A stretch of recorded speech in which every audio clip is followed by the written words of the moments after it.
बच्चों, कल हम प्रिपरेशन ऑफ सॉइल पढ़ रहे थे, जो फर्स्ट स्टेप होता है, जो हमारे कल्टीवेशन ऑफ क्रॉप का फर्स्ट स्टेप कहा जाता है, प्रिपरेशन ऑफ सॉइल। ठीक है, प्रिपरेशन ऑफ सॉइल में हमने क्या पढ़ा था? प्रिपरेशन ऑफ सॉइल में हमने पढ़ा था कि भाई पहले मिट्टी को प्रिपेयर करना पड़ता है। ठीक है, तो देखो मिट्टी को अभी जैसे हम घर पे खेती कर रहे हैं, घर पे गार्डनिंग कर रहे हैं, तो घर पे ठीक है पॉसिबल आप अपने हाथ यूज कर लो, या आपकी किचन में खुरपी है उसको ऐसे यूज कर लो। ठीक है, किचन में नहीं, मम्मी जिससे रोटी पलटती है, ठीक है, वो जब पराठे बनाती मम्मी उसको खुरपी बोलते हैं ना, तो खुरपी यूज कर लो। ठीक है, तो ये मतलब घर पे खेती करो बराबर है, पर अगर बड़े स्केल पे अगर फार्मर खेती करना चाह रहा है तो उसको तो ये छोटे छोटे इंस्ट्रूमेंट्स नकामे है ना, मतलब इतने जो छोटे छोटे इम्प्लीमेंट्स हैं, ये छोटे छोटे औजार, उसको तो नकामे, उसको एक स्पेशल औजार की जरूरत है, मतलब बहुत सारे स्पेशल औजारों की जरूरत है। ठीक है, तो क्वेश्चन लिखें।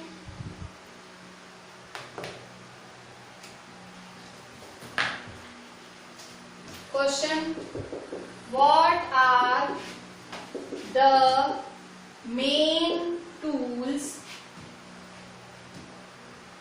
used for the preparation of soil?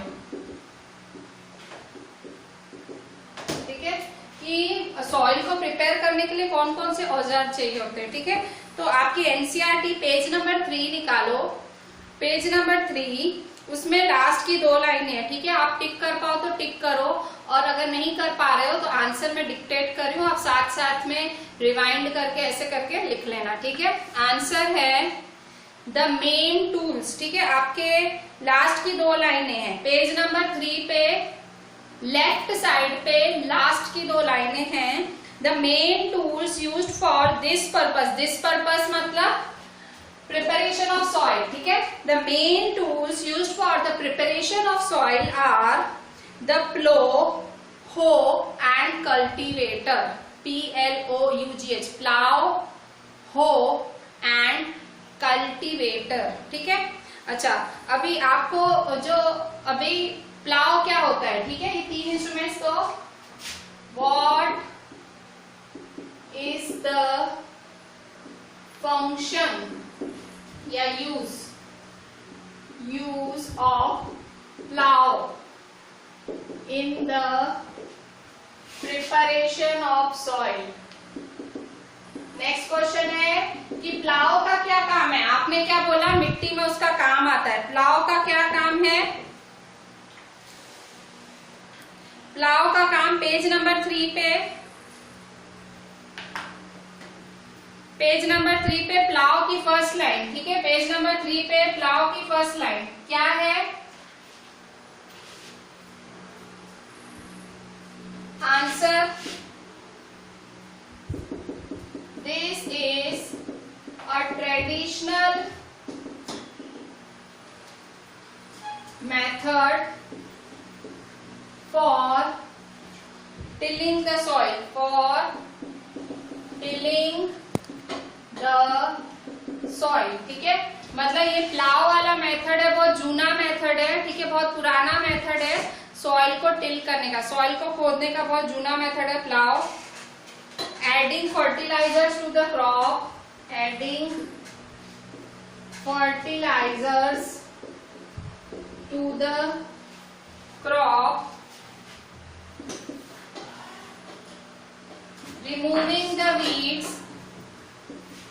removing the weeds and turning the soil, removing the weeds and turning the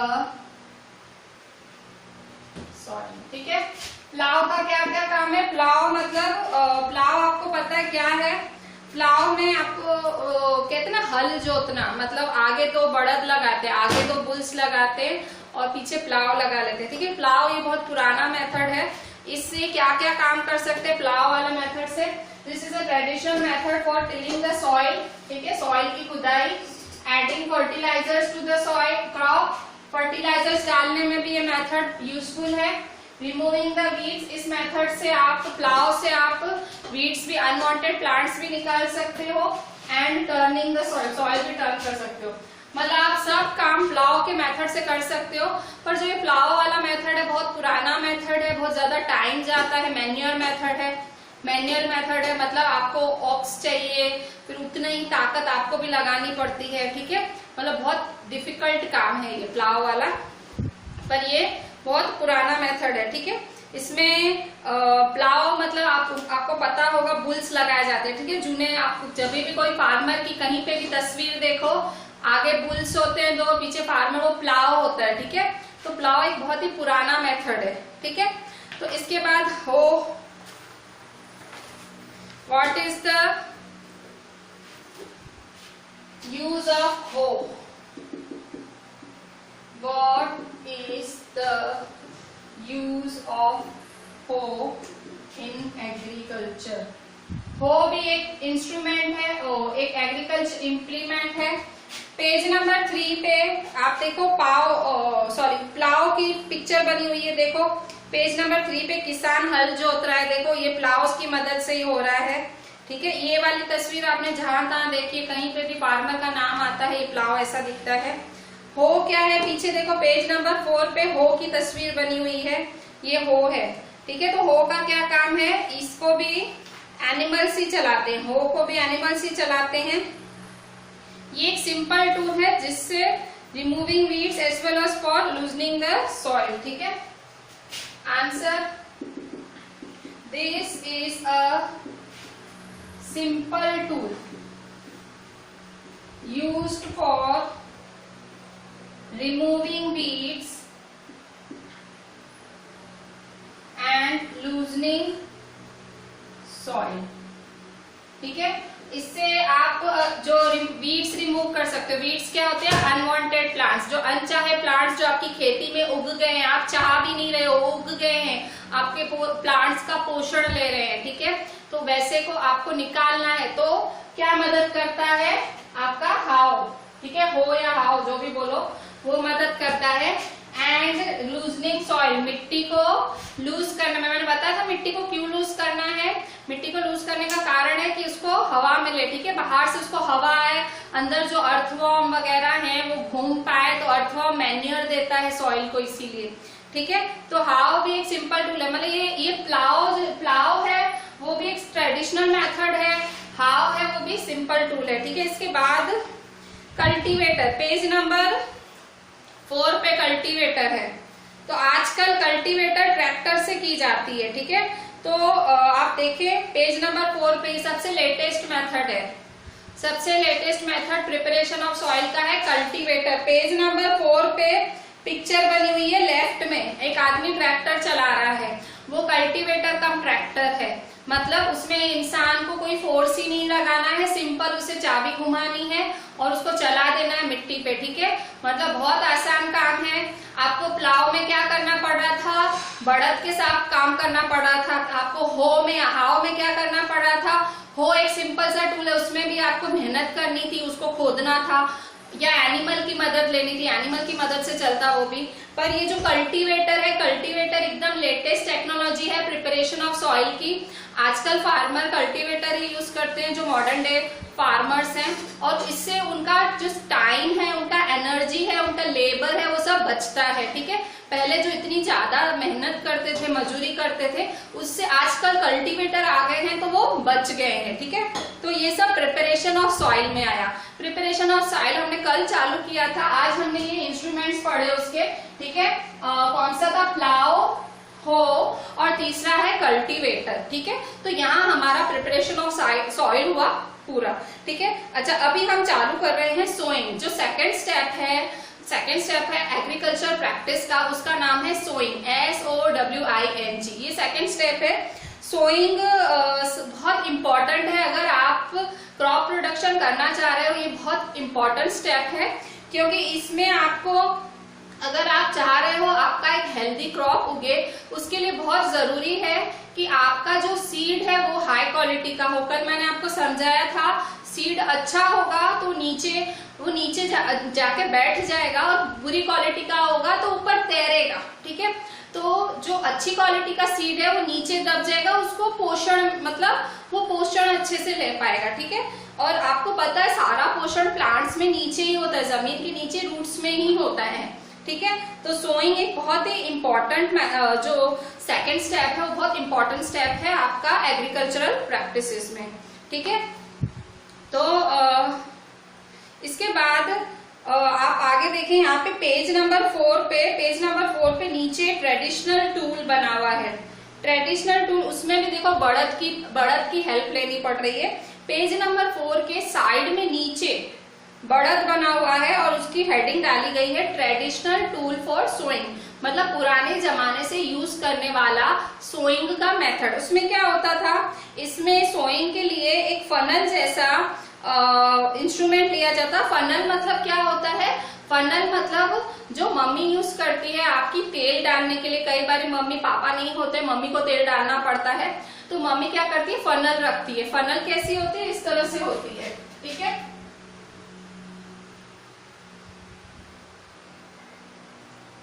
mummy क्या करती है, यहाँ से ऑयल डालती है और यहाँ से फिर जो भी बोतल वगैरह में मम्मी को भरना है इसमें भरता है, ठीक है। तो इसमें क्या होता है, गिरता नहीं है, डुलता नहीं है। तो वैसा ही funnel shaped agricultural implement use करते हैं। वो जो सोइंग का मेथड है उसमें क्या करते हैं, वो है ना, वहां से बीज डालते हैं, उसके अंदर सीड्स उसके अंदर ही डालते हैं ताकि एक जिस जगह पे उनको जो बीज डालने हैं वहां पहुंचे, ठीक है। पर आजकल लेटेस्ट टेक्नोलॉजी क्या है सोइंग की, पेज नंबर 5 पे देखो, आजकल लेटेस्ट टेक्नोलॉजी है सीड ड्रिल, ठीक है। सीड ड्रिल देखो पेज नंबर 5 पे लेफ्ट साइड पे ऊपर बनी हुई है, सीड ड्रिल है। सीड ड्रिल देखो आप सब ऑटोमेटिक हो रहा है, देखो खुद ब खुद थोड़ी जगह छोड़ के सीड्स बोए जा रहे हैं। देखो मशीन कैसी है, खुद ब खुद सीड्स बोए जा रहे हैं। तो ये सबसे लेटेस्ट टेक्नोलॉजी है सीड ड्रिल की। आपको जैसे प्रिपरेशन ऑफ सॉइल था उसमें आपको पुराने मेथड लिखे गए, भाई प्लाव हो, फिर लेटेस्ट मेथड था कल्टीवेटर। ऐसे ही सोइंग में भी पुराना मेथड है, ट्रेडिशनल टूल है, और नया मेथड है सीड ड्रिल, ठीक है। अच्छा, इसके बाद देखें ये जो सीड ड्रिल है ना, ये भी जो किसान है उसका टाइम बचाती है, उसकी मेहनत, उसका लेबर बचाती है, और बिल्कुल थोड़े गैप पे वो सीड को सो करती है ताकि सीड उगे तो उसको जगह मिले, ठीक है। तो बहुत मतलब ये बहुत अच्छी टेक्नोलॉजी है, ठीक है। आजकल के जो मॉडर्न फार्मर्स हैं, अगर उनको सोइंग करनी है, सोइंग SOWING, उनको बीज बोने हैं, तो वो सीड ड्रिल मेथड का ही यूज करते हैं, ठीक है। अच्छा, इसके बाद appropriate distance between the is necessary to avoid overcrowding. This allows plant to get sufficient sunlight, nutrients and water from the soil. देखो क्यों सीड्स, देखो एक ये बात है आपको बतानी है मुझे। सोइंग, जब SOWING सोइंग मतलब बीज का बोना, जब आप बीज बोते हैं तो आपको दो बीज के बीच में गैप क्यों रखना है, ठीक है। दो बीज के बीच में क्यों गैप रखना है, एक बीज यहाँ बोना है, दूसरा यहाँ बोना है, तीसरा यहाँ, गैप करके क्यों बोना है। तो रीजन क्या है कि जब वो प्लांट उगे तो वो दूसरे का पोषण ना खाए, क्योंकि वो दूर है, वो अपना पोषण खुद ले, ठीक है। मतलब अगर हम नजदीक करेंगे तो उनकी सनलाइट बढ़ जाएगी, उनका पानी बढ़ जाएगा, मतलब सब चीज उनको शेयर करनी पड़ेगी, ठीक है। और जब आप बीज को थोड़े गैप में बोते हो, थोड़े गैप में सो करते हो, तो क्या होता है, उसका पोषण बना रहता है, प्लांट का जो पोषण है वो बना रहता है। तो इसीलिए सोइंग मेथड में हमेशा हमें गैप में सीड्स को सो करना चाहिए, गैप में हमें बीज को बोना चाहिए, ठीक है। कभी भी बीज को साथ में नहीं बोना चाहिए, क्योंकि अगर हम साथ में बोएंगे तो जब वो बड़ा होगा, तो अगर वो साथ में होगा तो उसका पोषण वो ले लेगा, उसका पोषण वो ले लेगा, तो वो गलत हो जाएगा, प्लांट उगेगा ही ना, नहीं उसको पोषण मिलेगा, नहीं उसको पोषण मिलेगा, ठीक है। अच्छा, फिर नेक्स्ट मेथड, हमने जो सेकंड स्टेप था सोइंग था, तीसरा स्टेप है एडिंग मैन्योर एंड फर्टिलाइजर्स। मतलब आपने क्या किया, आपने मिट्टी तैयार कर ली, आपने उसमें मैन्योर्स भी डाल लिए। अब तीसरी चीज क्या करनी है, एडिंग मैन्योर एंड फर्टिलाइजर्स, मतलब उसको ऊपर की ताकत दे रहे हो प्लांट को। मैन्योर और फर्टिलाइजर्स खाद कहलाते, खाद मतलब प्लांट को पोषण देने के लिए एक्स्ट्रा आप उसको एक्स्ट्रा न्यूट्रिएंट देते हैं, ठीक है। आपकी मदर है, जैसे बाजार में आप जैसे दूध पीते हैं तो कुछ नया सुन लेती हैं भाई, सुनती हैं कि भाई एम्बे के इस प्रोडक्ट में ये प्रोडक्ट खाने से बच्चा तेज हो जाएगा, तो लेके आएंगी महंगा 500 600 का डब्बा लेके आएंगी कि मेरा बेटा पिए, ठीक है, कि बहुत मेरा बेटा इंटेलिजेंट हो जाएगा ये पी के, उसकी हड्डियां, ठीक है। हम क्या करते हैं, मतलब पेरेंट्स भी ऐसे ही करते हैं ना, बच्चों के लिए क्या करते हैं, मतलब जो नॉर्मल चीजें खिलाते हैं कुछ, फिर अपने बच्चों को कुछ एक्स्ट्रा देना चाहते हैं, ठीक है। कई बार बहुत ही पोषण वाली चीज होती है तो मम्मी आपको ज्यादा देती है, तो वैसे ही प्लांट्स को भी पोषण चाहिए, एक्स्ट्रा पोषण, तो उनको एक्स्ट्रा पोषण फर्टिलाइजर्स और मैन्योर से मिलता है। मैन्योर जो होता है वो मैन्योर कंप्लीटली नेचुरल होता है, MANURE, मैन्योर कंप्लीटली नेचुरल होता है, वो नेचुरली पौधों को मिलता है। जबकि फर्टिलाइजर है, फर्टिलाइजर वो बनाया जाता है, केमिकली बनाया जाता है, ठीक है। जो नेचुरल मैन्योर है वो कहा जाता है प्लांट्स को कोई साइड इफेक्ट नहीं देगा, पर जो फर्टिलाइजर है कभी कभार थोड़ा साइड इफेक्ट भी दे देता है अगर बहुत ज्यादा यूज करो फर्टिलाइजर का प्लांट्स में। इन दोनों का काम क्या, मैन्योर और फर्टिलाइजर का काम है healthy growth of the plant को जल्दी जल्दी ग्रो कराता है, ठीक है। अगर आप मैन्योर और फर्टिलाइजर डाल रहे हो अच्छे से तो आपका प्लांट अच्छे से ग्रो होगा, ठीक है। अगर आप कम डाल रहे हो तो प्लांट ग्रो नहीं होगा, ठीक है। मतलब या तो बिल्कुल नहीं डाल रहे हो तो तकलीफ होगी, ठीक है। तो मैन्योर और फर्टिलाइजर भी जरूरी है, ठीक है। तीसरा स्टेप, तो यहाँ देखिए मैन्योर और फर्टिलाइजर, इस पूरे इसमें आपको मैन्योर और फर्टिलाइजर के बारे में ही बताया गया है कि क्यों यूज होते हैं और क्या काम है, ठीक है। पीछे देखो पेज नंबर 6 पे,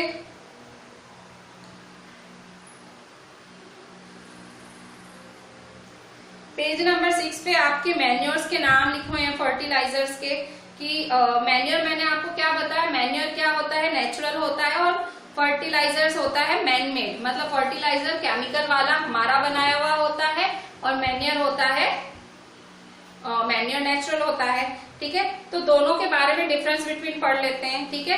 तो इसमें दो काम हो जाएंगे, इसमें एक तो आपको डिफरेंस बिटवीन भी याद हो जाएगा और दूसरा आपको मतलब डेफिनेशन भी आती है वो भी सॉरी उसमें आपको डेफिनेशन भी तैयार हो जाएगी, आपको डिफरेंस बिटवीन भी तैयार हो जाएगा, ठीक है। ये पूरा पेज आपका मैन्योर का ही है, ठीक है।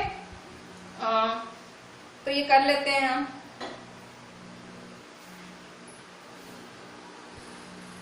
मैन्योर के बारे में डिफरेंस बिटवीन देख लें। नेक्स्ट क्वेश्चन,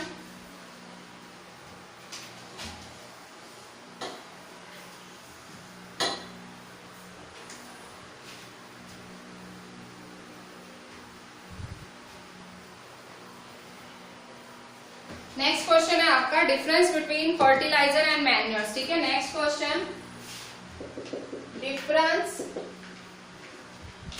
बिटवीन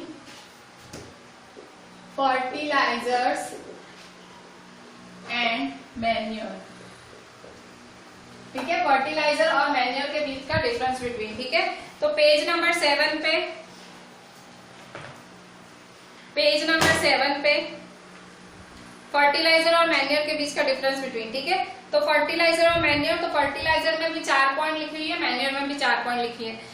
एक जो पेज 6 है पूरा उन्होंने मैन्योर और फर्टिलाइजर ही समझाया हुआ है, पर आप ये 4 पॉइंट पढ़ लोगे तो आपका मोस्टली जो वो समझाना चाह रहे हैं उस पेज में वो सारा कवर हो जाएगा, ठीक है। तो हम एक एक पॉइंट समझते हैं, आंसर आपको खुद लिखना है। पेज 7 पे, पेज 7 पे है आपका 4 पॉइंट्स डिफरेंस के लिखने हैं, ठीक है। जो दिया हुआ है वो आपको पेज 7 से खुद लिखना है, ठीक है।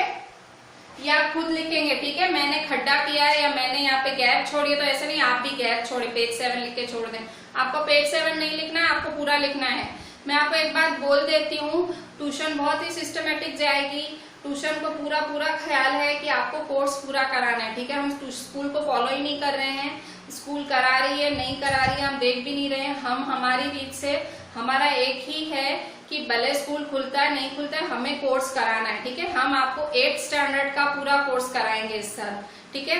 फिर भले कोई भी कंडीशन हो कुछ भी हो, तो मैं आपको क्या बोल रही हूँ, जो नोट्स हम मेंटेन करा रहे हैं आप वो बनाओ, ठीक है।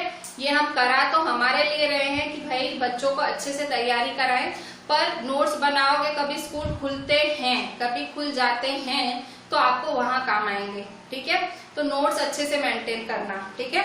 हम बाकी आपको 8th स्टैंडर्ड के सारे सब्जेक्ट्स अच्छे से कराएंगे। अच्छा यहाँ देखो फर्टिलाइजर और मैन्योर, तो डिफरेंस बिटवीन फर्टिलाइजर और मैन्योर।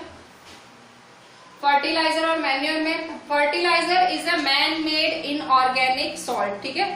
फर्टिलाइजर मैन मेड है। अच्छा इनऑर्गेनिक का वर्ड क्या हो, इनऑर्गेनिक सॉल्ट मतलब क्या होता है, इनऑर्गेनिक सॉल्ट, तो इनऑर्गेनिक का मतलब होता है जिसको नेचुरल थिंग्स से नहीं बनाया गया हो, वो होता है इनऑर्गेनिक, ठीक है। जो नेचुरल, जो जीवित चीजों से, जो लिविंग थिंग्स से नहीं बना है, जैसे प्लांट्स, एनिमल्स, उनसे नहीं बना है, उनके अलावा जिनमें जीवन नहीं है, मतलब जिनमें श्वास नहीं है, मतलब प्लांट से नहीं बनता है, एनिमल से नहीं बनता है, तो एक अदर मेथड से बनता है, मतलब रॉक, मेटल, स्टोन, ऐसी ऐसी चीजों से, तो उसे हम कहते हैं इनऑर्गेनिक। मैं आपको इनऑर्गेनिक वर्ड का मतलब बता रही हूँ। इनऑर्गेनिक का मतलब होता है जो लिविंग थिंग्स से नहीं बना हुआ। तो fertiliser is a man made inorganic salt. Manure is a natural substance obtained by the decomposition of cattle, dung and plant residues. जबकि मैन्योर कैसे बनता है, मैन्योर का मतलब, मैन्योर नेचुरल मेथड है, natural obtain by the decomposition. Decomposition मतलब बहुत time तक जब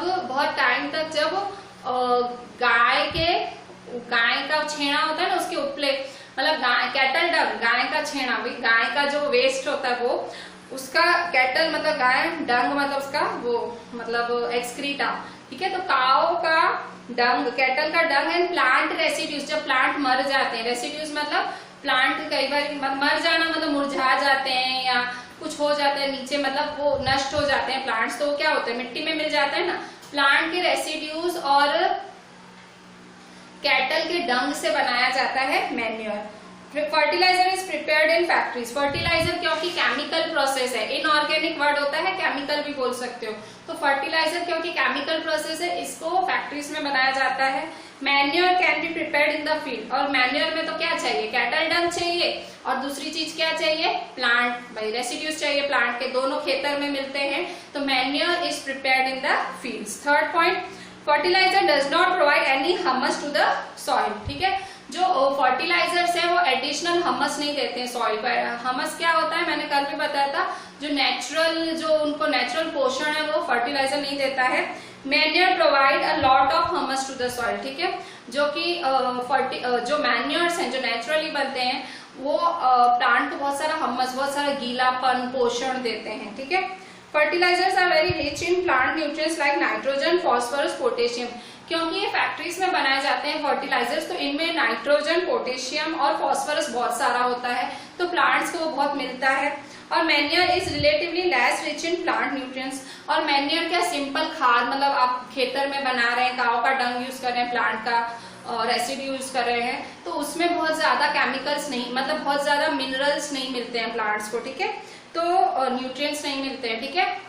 तो देखो दोनों की अच्छी बातें भी हैं, बुरी बातें भी हैं। जैसे अगर फर्टिलाइजर देखो इनऑर्गेनिक सॉल्ट है, मैन्योर है कैटल डंग से बना है। दूसरा फर्टिलाइजर फैक्ट्रीज में बन रहा है, मैन्योर है फील्ड में बनता है। तीसरा फर्टिलाइजर कोई ह्यूमस नहीं दे रहा है, मिट्टी को गीलापन, नमी कुछ नहीं दे रहा है, जबकि manure a lot of humus दे रहा है, बहुत सारा गीलापन। और फर्टिलाइजर बहुत सारे न्यूट्रिएंट्स रिच हैं, उसके नाइट्रोजन, फॉस्फोरस, पोटेशियम, जबकि मैन्योर ऐसा कोई पोषण नहीं दे पा रहा है, ठीक है।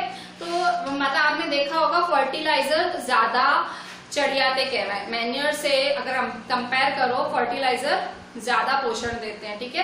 पर फर्टिलाइजर महंगे पड़ते हैं, फार्मर्स को खरीदने पड़ते हैं, उनको खर्चा होता है, ठीक है, पर अच्छे वही हैं। अच्छा अभी तो ये आपका डिफरेंस बिटवीन था। इसके बाद एक क्वेश्चन लिखो, what is crop rotation, define crop rotation, ठीक है। क्रॉप रोटेशन क्या है, क्रॉप रोटेशन पेज नंबर 6 पे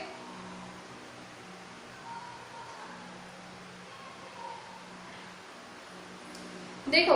क्रॉप रोटेशन का मतलब क्या होता है, एक ही मिट्टी में फेर फेर के अलग अलग प्लांट उगाना। जैसे एक बारी मैंने जैसे मेरे पास खेतर है, ठीक है, मेरे पास खेतर है, तो उस खेतर में क्या किया मैंने, एक बारी उस खेतर में क्या उगाया मैंने, मैंने उसमें एक बारी लेग्यूम्स उगा दिए, लेग्यूम्स में मूंग वगैरह ऐसा कुछ उगा दिया।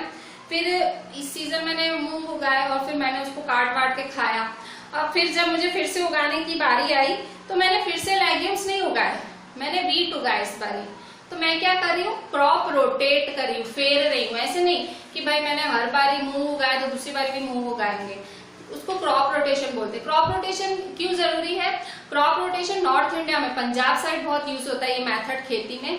क्यों, क्योंकि इस मेथड में क्या होता है, जैसे आप मूंग है, ठीक है, लेग्यूम्स, ठीक है, लेग्यूम्स बोलते हैं उसे, समझो लेग्यूम्स की न्यूट्रिएंट्स की खुद की रिक्वायरमेंट है, ठीक है, उसको पोषण मिट्टी से चाहिए। जैसे लेग्यूम्स को उगने के लिए नाइट्रोजन चाहिए, तो मिट्टी में जितना भी नाइट्रोजन होगा वो लेग्यूम्स ले लेगा, ठीक है। अब मैंने लेग्यूम्स उगाए, काटे, ठीक है, मतलब मेरी मिट्टी से नाइट्रोजन तो चला गया ना, क्योंकि लेग्यूम्स को नाइट्रोजन पसंद है, उसने वो ले लिया। अब जब मैं नेक्स्ट टाइम मैं फिर से लेग्यूम्स उगाऊंगी तो उसके लिए तो पोषण है ही नहीं मिट्टी में, नाइट्रोजन है ही नहीं, क्योंकि वो पहले मैंने लेग्यूम्स उगाया था, वो तो वो ले गया।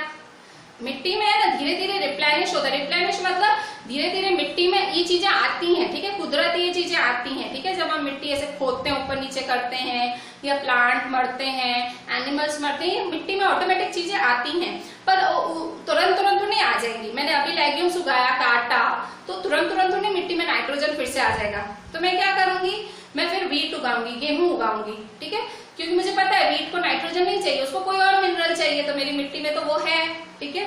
लेग्यूम्स ने उगने के लिए नाइट्रोजन लिया, पर मिट्टी में कुछ और तो है, तो उसको कहते हैं क्रॉप रोटेशन। क्रॉप रोटेशन मतलब ये मतलब दिमाग का काम है, ये फार्मर जो है बुद्धि से चलता है कि भाई एक पोषण भाई हो गया, भाई एक पोषण मेरा मिट्टी से चला गया, अब मैं दूसरा पौधा उगा लेता हूँ, ठीक है, खर्चा भी कम, कि घड़ी घड़ी फिर वही पोषण मिट्टी में डालना पड़े, सब करना पड़े, तो इंटेलिजेंटली काम करता है, ठीक है। ये वाला मेथड नॉर्थ इंडिया में बहुत यूज होता है, क्रॉप रोटेशन, ठीक है। तो क्रॉप रोटेशन के बारे में लिखो पेज नंबर 6 पे, पेज नंबर 6 पे second last paragraph. Another method of refreshing the soil with nutrient is through crop rotation, ठीक है। तो answer crop rotation is the method of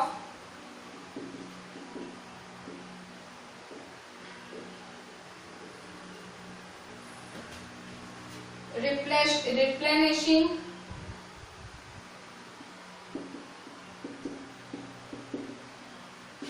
the soil with nutrients, ठीक है। क्रॉप रोटेशन कैसा method है, मिट्टी में पोषण देने का मेथड है, ठीक है, मिट्टी में पोषण देने का मेथड है क्रॉप रोटेशन, ठीक है। तो this can be done by growing different crops alternatively, this can be done by growing different crops alternately,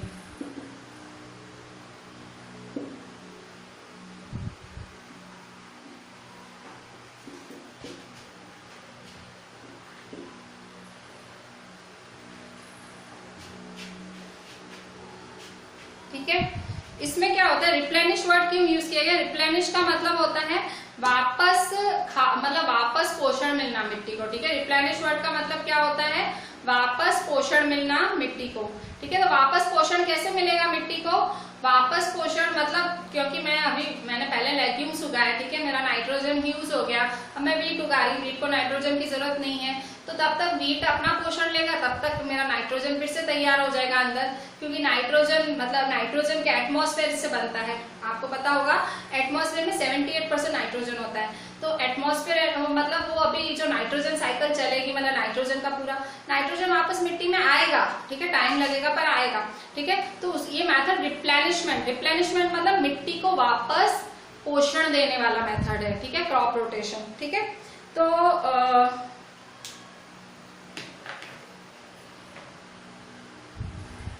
next देखें, एक क्वेश्चन लिखें short, what is the rhizobium bacteria,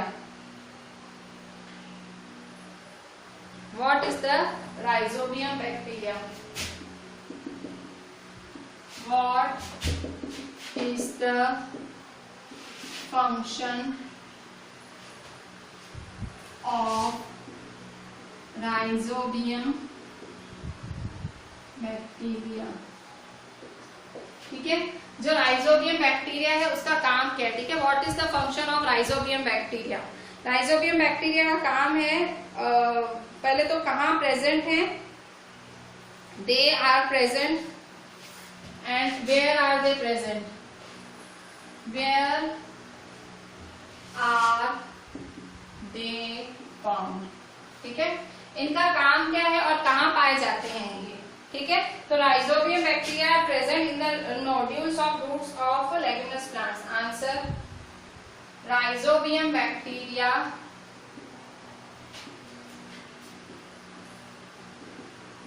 are present in the nodules of roots of leguminous plants. Are present in the nodules of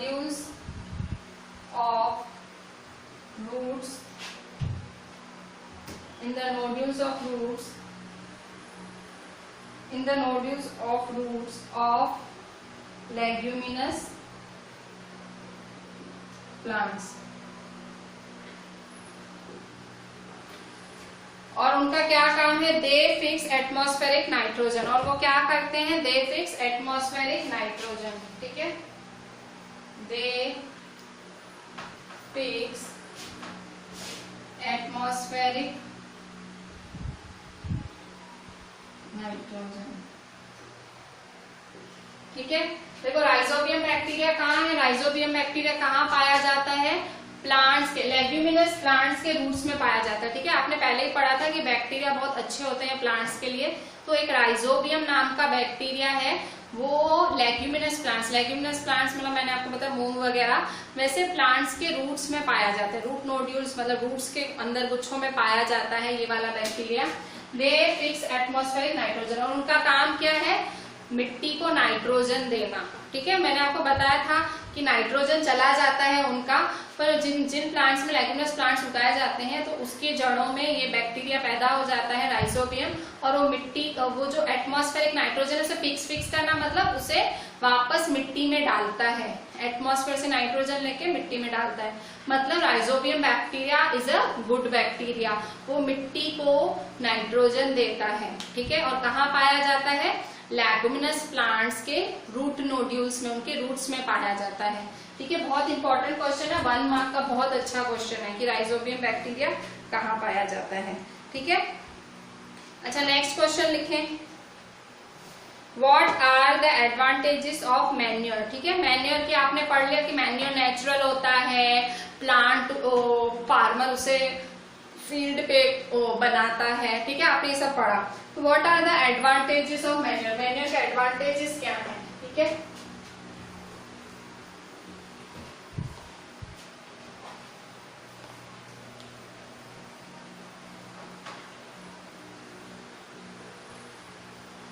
what are the advantages of manure?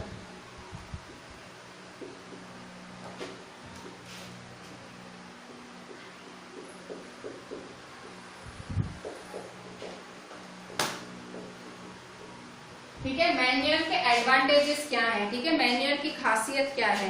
तो आपकी NCERT page 7 में advantages of manure बहुत dark लिखा हुआ है. Page 7 में left में देखो, बहुत डार्क एडवांटेजेस ऑफ मैन्योर लिखा हुआ है, और उसके नीचे 4 पॉइंट्स लिखी हुई है, डॉट डॉट डॉट डॉट, ऐसे 4 पॉइंट्स लिखी हुई है डॉट में. तो एक एक करके पढ़ते हैं. It enhances the water holding capacity of the soil. ठीक है, मैन्योर जब डालते हो आप सॉइल में, तो सॉइल में ऑटोमेटिक हमस आ जाता है, और वो हमस क्या करता है?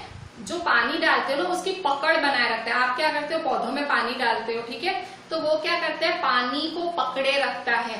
ठीक है, ये बढ़ाता है. मैन्योर की खासियत क्या है? By it enhances the water holding capacity of the soil. Enhances मतलब उसकी जो कैपेसिटी है, सॉइल क्या करता है, पानी पकड़ता है अपनी जड़ों में, तो सॉइल की वो कैपेसिटी इनहेंस करता है, बढ़ाता है, ठीक है।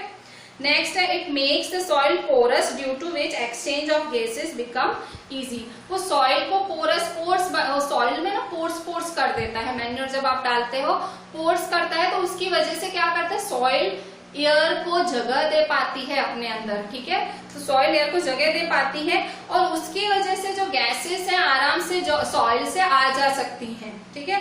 तीसरा, it increases the number of friendly microbes. Friendly microbes मतलब जैसे मैंने राइजोबियम का नाम लिया, ठीक है। फ्रेंडली माइक्रोब्स, माइक्रोब्स का मतलब बैक्टीरिया वगैरह, फ्रेंडली मतलब जो प्लांट्स के लिए बहुत अच्छे हैं, ठीक है। It increase the number of friendly microbes. Fourth number, it improve the texture of the soil, ठीक है।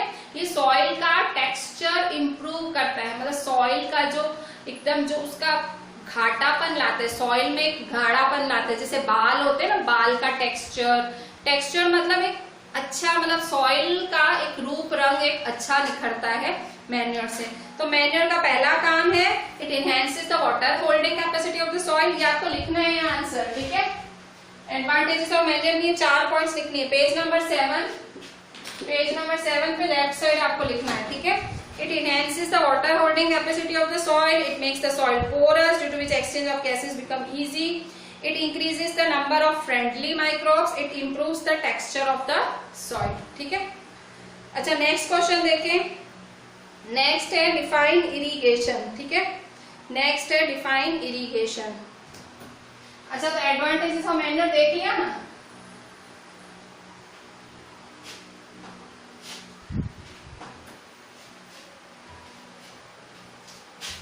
अब नेक्स्ट क्वेश्चन, अब देखो आपने तीसरी पॉइंट पढ़ ली। पहली point preparation of the soil पढ़ी, दूसरी पॉइंट आपने सोइंग पढ़ी, तीसरी पॉइंट आपने एडिंग मैन्योर एंड फर्टिलाइजर्स पढ़ी। अब चौथी पॉइंट पढ़ोगे इरिगेशन, ठीक है। इरिगेशन, पहले तो इरिगेशन का मतलब क्या होता है, ठीक है। तो इरिगेशन क्वेश्चन,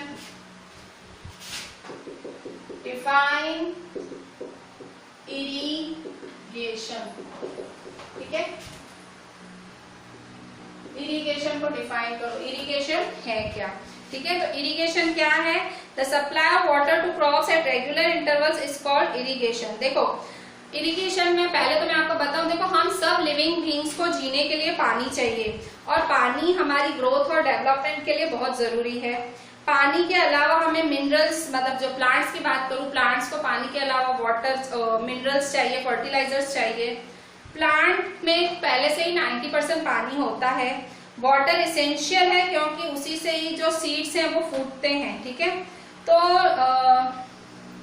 जो न्यूट्रिएंट्स हैं पानी के रूप में ही प्लांट में फैलते हैं, ठीक है। पानी जब जाता है तो ये सारे न्यूट्रिएंट्स प्लांट को मिलते हैं।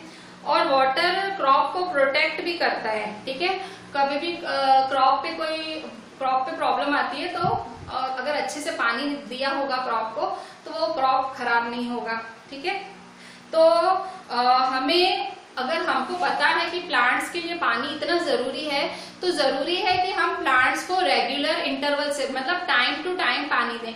ऐसे नहीं भाई आज याद आया तो आज दे दिया, 4 दिन याद नहीं रहा पानी देना या टाइम नहीं मिला तो प्लांट्स को पानी नहीं दिया, ठीक है। ये आपके घर पे ऐसा चले, घर के गार्डन में तो भी चले, पर अगर आप खेती में, फील्ड में ऐसा करो तो प्रॉब्लम हो जाएगी आपके क्रॉप के लिए, ठीक है। आपकी फसल उगेगी ही नहीं, ठीक है। तो इरिगेशन क्या है, इरिगेशन आपकी पेज नंबर 7 एनसीईआरटी में राइट साइड पे first, second, third, fourth, fifth, six, 7th point है। 7th पॉइंट क्या है, supply of water to crops at regular intervals is called irrigation, ठीक है। The supply of water to crops, ठीक है। Supply of water to crops at regular intervals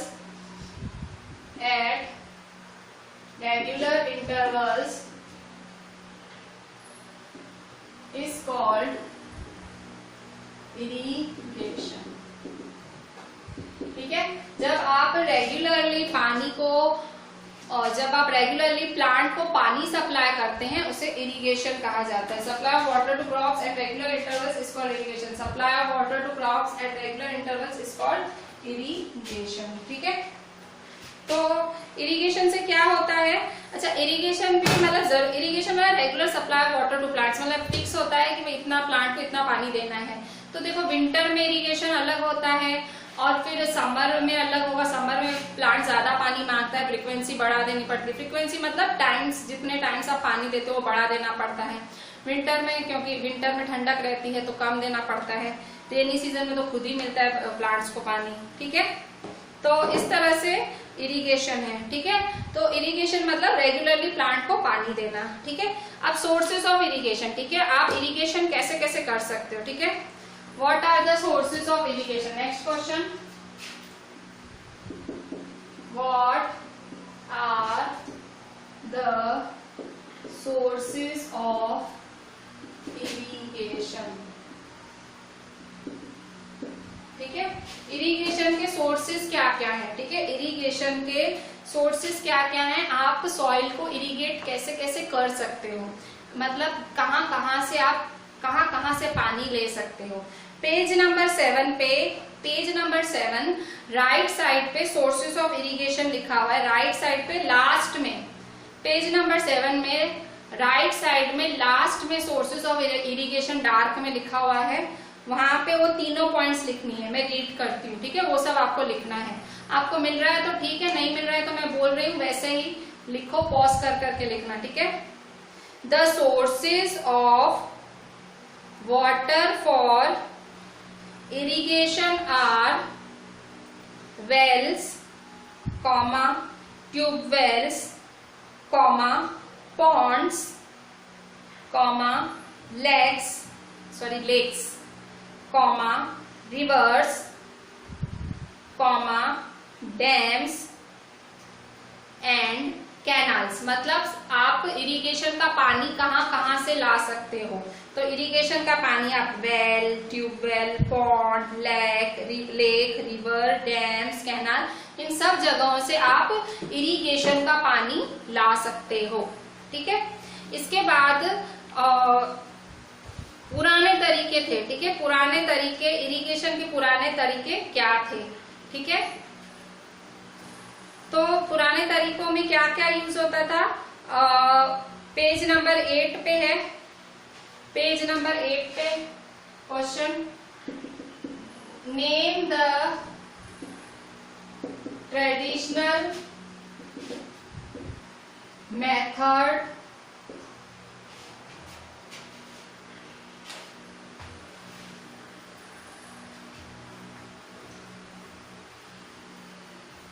name the traditional method of irrigation, ठीक है।